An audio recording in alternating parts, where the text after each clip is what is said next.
এই যে দেখো আজকে আমি এই ডালগুলো কেটে দেবো, কারণ দেখো এই জায়গাটার থেকে এটা গ্রাফটিং করা আছে।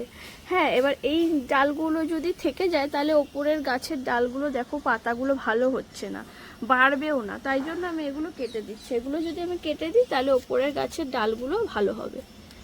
এই যে কেটে দেবো আমরা এগুলো। পাতাগুলো কত সুন্দর হয়েছে, কাটতে মায়াও লাগছে, কিন্তু কাটতে তো হবেই, না হলে আমার আসল যে গাছটা আর কি সেটা ভালো হবে না। এই দেখো এই আম গাছটার ডালটা কাটলাম, এখন ঠিক তার পাশেরটা আরও, এই দেখো এটারও গ্রাফটিংটা এখান থেকে।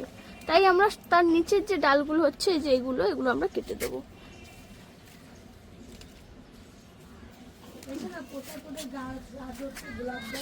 এই দেখো আম গাছে যেরকম কামরাঙা গাছেও সেই একই সমস্যা হচ্ছে। এই দেখো গ্রাফটিংটা আমাদের এখান থেকে করা, আমাদের তার নিচ থেকে যে ডালগুলো বেরিয়েছে এগুলোকে আমাদের কেটে দিতে হবে, তবেই আমাদের ওপরের গাছটা ভালো মতো হবে। তাই আমরা এগুলো এখন কেটে দিচ্ছি।